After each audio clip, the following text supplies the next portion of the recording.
Hello students, कल हमने राष्ट्रीय चेतना के 7 कारण कर लिए थे। अब आगे करते हैं। पहला है जातीय कटुता।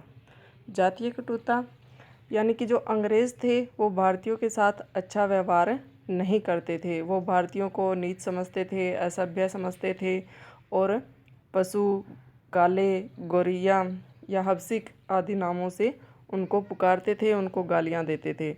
इतना ही नहीं, भारतीयों को जो रेलवे की उच्च श्रेणियाँ होती हैं उनके डिब्बों में यात्रा करने का अधिकार नहीं था, उन सार्वजनिक स्थानों पर जाने का अधिकार नहीं था जो अंग्रेज़ों के लिए आरक्षित थे। तो इस तरह से भारतीयों के साथ हर कदम पर भेदभाव किया जाता था। इससे क्या है, भारतीयों में असंतोष फैल गया और उनमें राष्ट्रीयता की भावना विकसित हुई।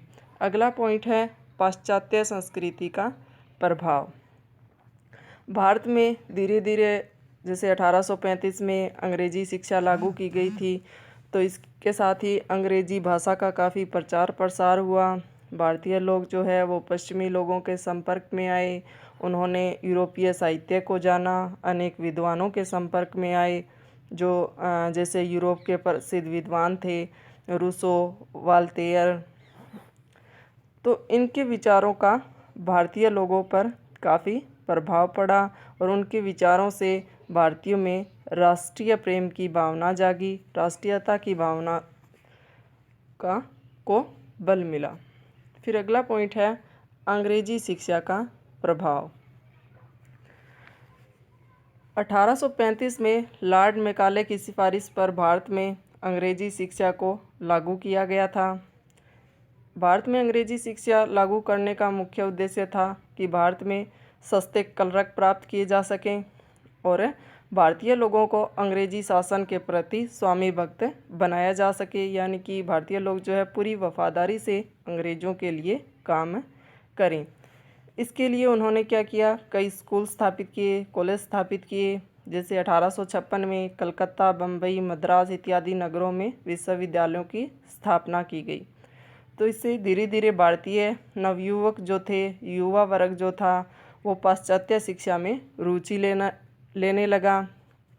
रूसो, टॉमस पेन, जेम्स मिली, स्पेंसर, मैकाले आदि के विचारों का भारतीय युवकों पर काफ़ी प्रभाव पड़ा।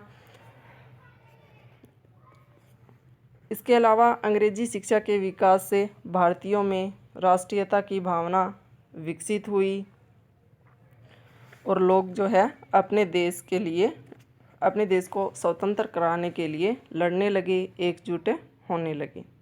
अगला पॉइंट है धार्मिक एवं सामाजिक सुधार आंदोलन।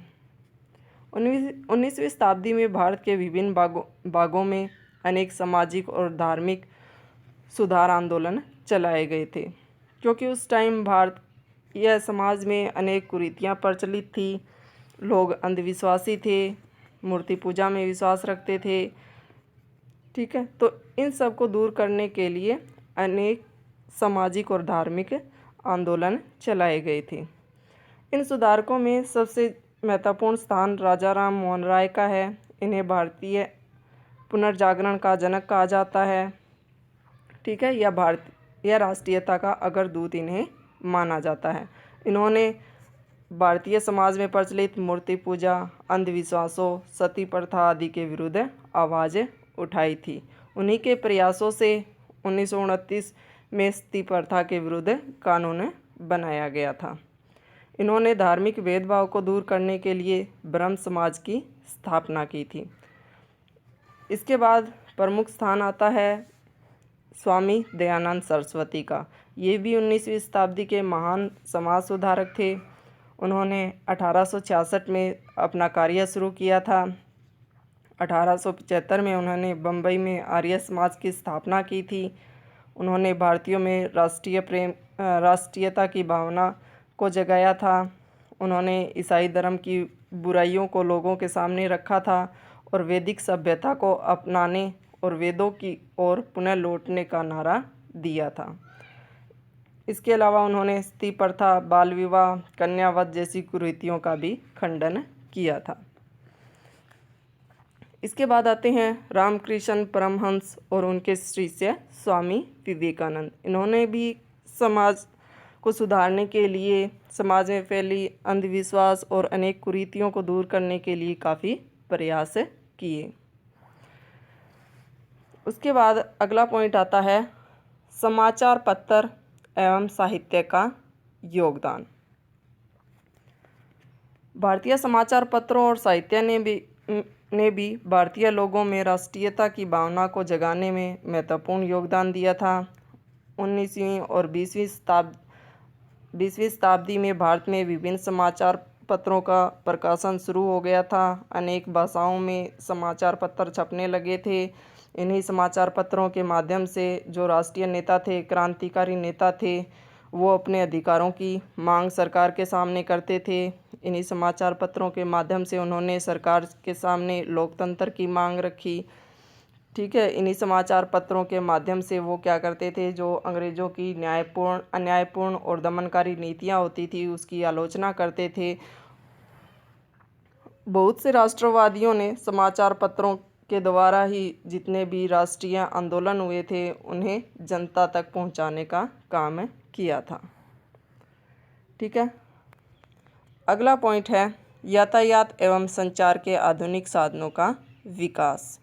इसमें क्या है, यातायात और संचार के आधुनिक साधनों ने भारत के जो लोग थे, जो दूर दूर अलग अलग शहरों में, गाँव में रहते थे, उनके बीच संपर्क को बढ़ा दिया।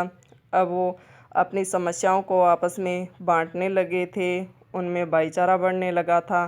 ठीक है, तो आपसी संपर्क बढ़ने से उनमें प्रेम की भावना बढ़ी, राष्ट्रीयता